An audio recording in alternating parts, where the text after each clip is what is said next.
in which Christian was in when he was shot.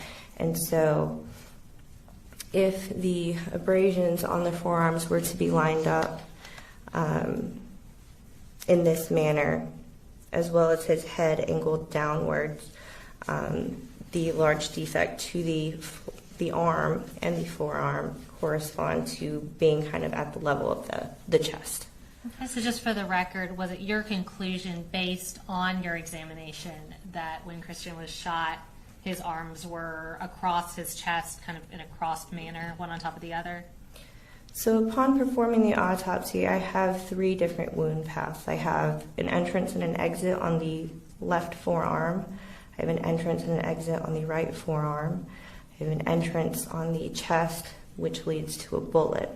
So possibly 3, but given the constellation of the stippling pattern, which is on his left forearm more so than the right, a little bit on his face, the patterned contused abrasions on the forearms, which line up with those 2 holes, and the pattern of abrasion on his chest lend itself to a single gunshot wound with him in a position where his arms are crossed, the left in front of the right, and his chin is down. Thank you. And next I'm going to show you this one, Mark States Exhibit 51. And you referenced taking x-rays of gunshot victims. Is that the x-ray taken of Christian? Yes, it is. All right. Is that a fair and accurate copy of the x-ray of his body? Yes, it is. Okay. And Judge, we attender States Exhibit 51. All right. Any objection? Some objection. 51. All right, and we are going to pull that up on the screen. And can you just tell us what you were able to see from this x-ray? In this x-ray, you can see radio opaque, meaning a dense white material in the chest area, and those are corresponding to bullet fragments. Okay. And did you recover bullet fragments from Christian's body during the course of the autopsy? Yes. Okay. And I'm going to show you what's been marked as States Exhibits 52 through 56.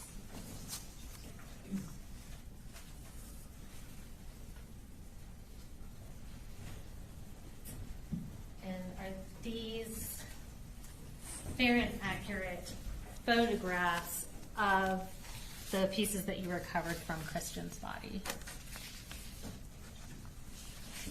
Yes, they are. Okay. And Judge, we would attend our States Exhibits 52 through 56. Okay. All right. They're in the 52 to 56. All right, and we'll start with 52 and pull that up. And can you just tell us what we're looking at and where it was recovered from? So this yellow piece of material was recovered from the clothing. It was recovered at the time of the external examination. It may possibly represent a jacket fragment. Okay. We'll go to 53 and tell us what that is and where it was recovered from. This is a gray metal bullet fragment that was recovered from the sternum being like the breastbone in the middle of your chest. And 54. This bullet fragment was recovered from the thymus. The thymus is a gland that sits on the anterior chest, kind of above the heart. Okay, 55.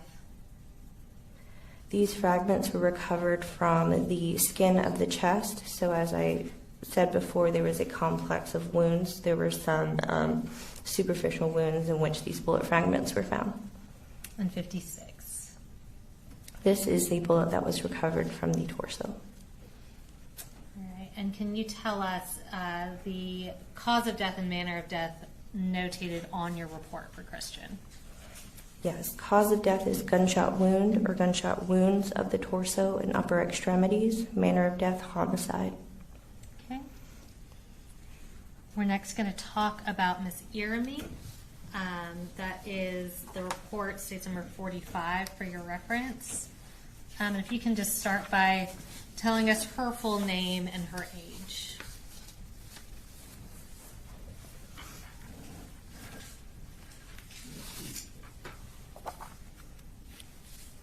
The decedent's name is Christina Irimie, 53 years old. And we're going to publish the diagram that you prepared from her autopsy, which was tendered to State's Exhibit 49.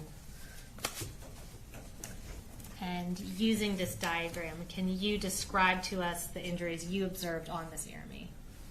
Yes, Ms. Irimie had a single gunshot wound, entrance wound to the left supraclavicular region, which means it's just above the left clavicle, and then she had an exit wound on the left upper back. Okay. And similarly to what we previously talked about, what distinguishes the entrance wound from the exit wound in this type of firearm? So again, typically in gunshot wounds that are produced by a rifle, there is a small round entrance wound and a bigger exit wound. Okay. Upon completing an internal examination, can you tell us about the internal injuries that she suffered? Yes, this gunshot wound transects the subclavian artery. The subclavian artery is a main vessel that comes off of the aorta. So if you think of the heart, pumps the blood to the rest of the body. The aorta comes off of the heart and feeds the rest of the body. So you have three branches. One branch will go to the right, one branch goes up to the neck, and then this branch, the left subclavian, supplies the left arm. So this artery is completely in half. It's no longer connected. That was one injury, and then another injury was to the left lung. Okay. And did you recover any bullets or fragments from Miss Irimie's body or see any on her x-ray? No, I did not. Okay. And can you tell us the cause of death and manner of death for Miss Irimie notated on your report? Her cause of death is gunshot wound of the torso, manner of death homicide. All right, we're going to talk about Coach Aspinwall next. I'll refer you to State's Exhibit 44, which was his report.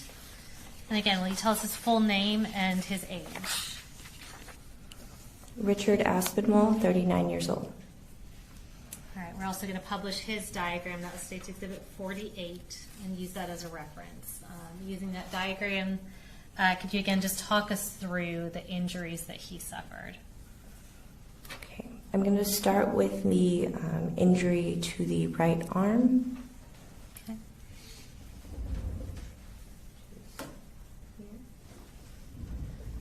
So on the right arm, there is an entrance wound and an exit wound that are in close proximity to one another. And then just adjacent to that, right next to it, is a gunshot re-entry wound to the torso.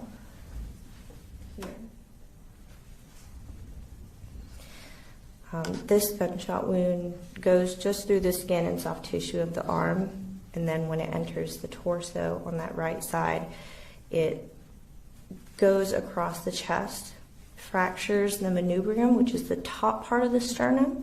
It actually sits between your clavicles, which are your collarbones here. Fractures that. It perforates or injures the left lung, and the bullet is found in the base of the neck. Okay. And so is that bullet that we see indicated on the diagram appear to be or consistent with being the bullet that went through the arm and then into that reentry? Yes. Okay. Tell us about the additional injuries we see on that diagram.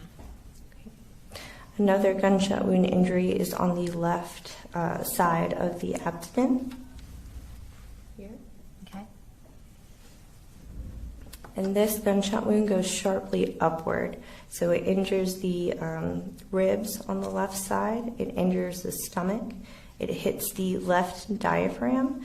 The diaphragm being a big, flat muscle that separates your heart and lungs from the rest of your abdominal organs. Goes up, hits the left lung as well. And there is a bullet fragment recovered from the chest as well as from the left side of the back. From here. Okay. So that bullet fragment, you said it appeared to go a sharp upward trajectory through his body, and that bullet that is higher appears to be from that gunshot wound? Yes. Okay. And then you also have a graze indicated. Can you tell us about that? Yes, there's also a graze wound on the back of the left shoulder. Right here. Okay. And for graze wounds, if there are skin tags that are present, we can tell directionality of which way the bullet was traveling. But in this case, I did not have skin tags to be able to define a direction. All right. I'm going to show you what's been marked as State's Exhibit 57. Is this the X-ray from Richard Aspinwall? Yes, it is. Is that a fair and accurate copy of that X-ray? Yes, it is. Judge, we would tender State's Exhibit 57 into evidence. Any objection? No objection, other than our side. All right, 57 submitted. All right, we're going to publish that. And can you just tell us what you were able to observe on this X-ray? Sure. So bullet fragments, I'm going to go ahead and point out. Please.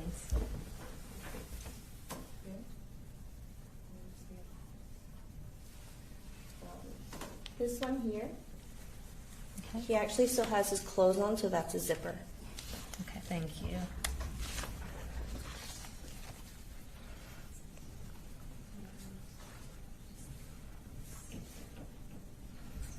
Next, going to show you with marked as State's Exhibits 58, 59, and 60. Were you able to obtain parts of the bullet and fragments from Coach Aspinwall? Yes. And are those fair and accurate pictures of what you were able to obtain? Yes, they are. Right, Judge, we would tender State's Exhibits 58, 59, and 60. Any objection? Okay. All right, here it is. All right, and we're going to publish States 58, and again, I'm just going to have you identify what that is and where you obtained it from. So whenever I was pointing to the x-ray, I kind of wisp around the torso, and again, with rifle rounds, they tend to fragment a lot and cause what we would call a snowstorm look on x-ray, so that's what all those fragments are, and this was one larger fragment that was recovered from the fat that surrounds the left kidney. Okay, and we'll go to the next picture. These are the two main fragments that were recovered from the left chest and the back. Okay, and that was 59, and we'll go to 60.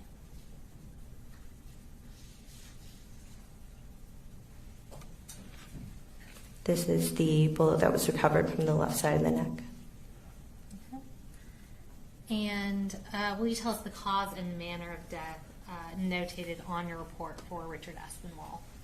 Gunshot wounds of the torso as the cause of death, manner of death, homicide. All right.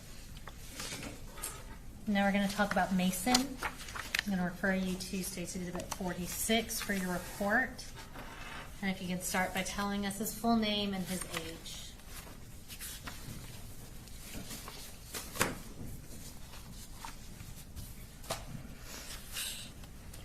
Mason Schermerhorn, 14 years old.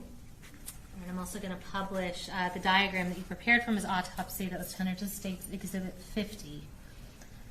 Using this diagram, can you talk us through the injuries you observed on Mason's body? Yes, starting from top to bottom, the first gunshot wound is to the middle of the right eyebrow.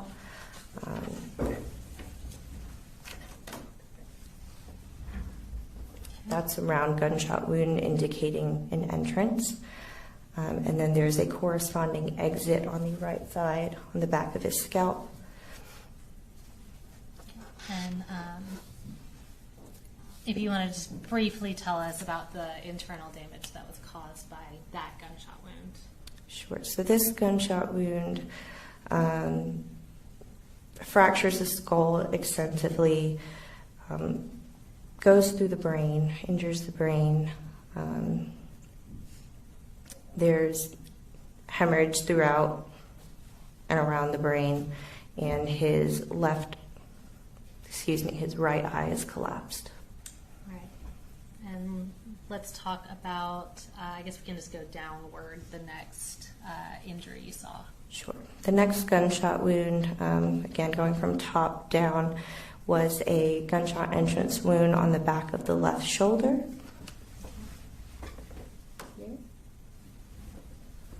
And then the corresponding exit wound is on the front of the left shoulder. Again, it's much larger. And this gunshot wound just injures the soft tissue and skin. The major vessel here is still intact. All right. And then going down to that next injury we see. The next gunshot wound is on the left side of the back. Here. And this gunshot wound enters the skin and soft tissue, goes in a downward trajectory to the side of his abdomen, injures the right hip bone, and then the bullet becomes lodged in the left thigh. So the bullet is here. Okay, so just to be clear, Mason had an entry wound to the front of his face, but then the other two entry wounds were to the back of his body. Is that correct? Correct. Okay.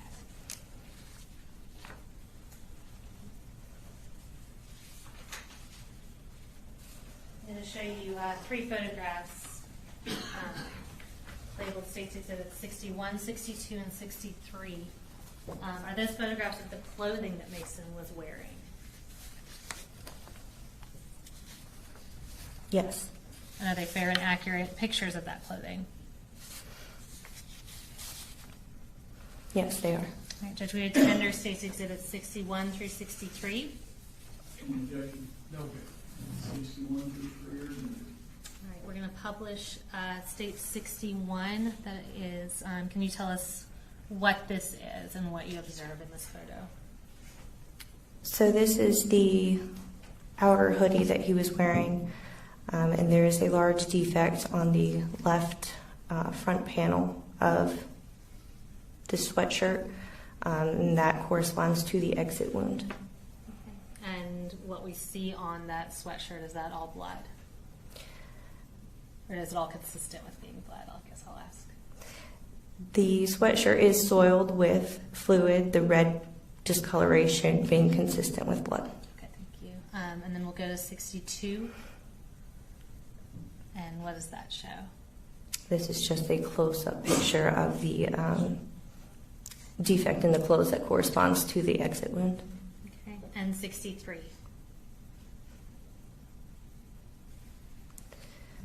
It's very hard to tell, but it's under the blue arrow. It is the entrance wound Okay. that was on the left upper shoulder. Thank you. And then next I'm going to show you States Exhibit 64. Is this the x-ray you took of Mason? Or the x-ray that was taken of Mason? Yes, it is. And is that a fair and accurate copy of his x-ray? Yes, it is. And, Judge, we would tender States Exhibit 64 into evidence. Same objection. All right, 64 submitted. We're going to publish that for the jury. And can you zoom in just from like the thighs up? Like just from the thighs up. I'm going to have her zoom in just a little bit if we're able to, just so you can see a little better. Tell me about what you're able to see on this x-ray. So on this x-ray, there is the typical rifle x-ray look, the lead snowstorm that you can see in the head. There's a lot of, speckles of white indicating bullet fragments. You can also see the same lead snowstorm on the right side of your screen, but it's his left. And down by the left femur, there is a bullet that's retained here. Okay. And can you just show us the snowstorm caused by the fragments? Can you just point Yes. to where that is on the x-ray? Snowstorm here, and then a snowstorm here.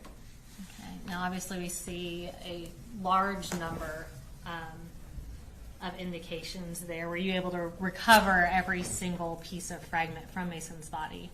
No. Okay. Would that essentially be impossible with the quantity and size of those fragments? Yes, essentially we aim for the larger pieces. Okay.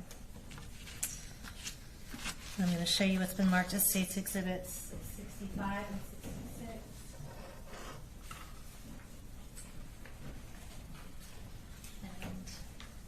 And did you recover those fragments from Mason during the autopsy? Yes. Are those fair and accurate pictures of the fragments that you recovered? Yes, they are. Judge, we tender State's Exhibits 65 and 66. Any objection? Okay. They're admitted. We're going to pull up 65 first and just tell us what we're looking at and where it was recovered from. These are fragments of the bullet that were recovered from Mason's head. There are multiple gray fragments of varying size. There is also a small yellow jacket fragment and a gray plastic type piece that I'm not sure exactly what it is, but I added it as well. All right, thank you. And we'll go over to 66.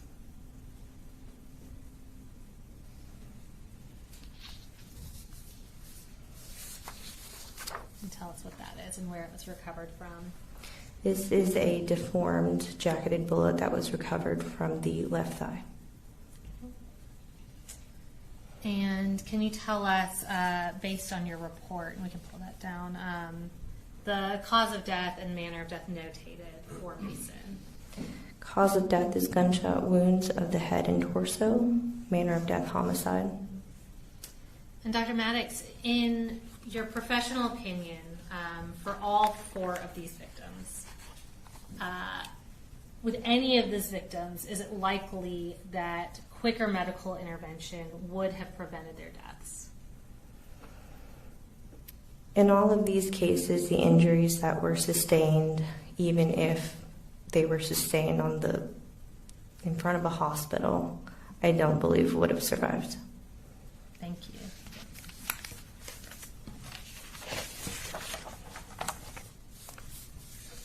I have no further questions. Mr. Berry may have some questions for you. Cross.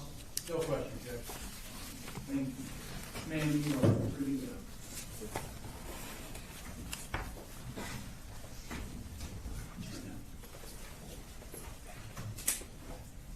Reading for the day.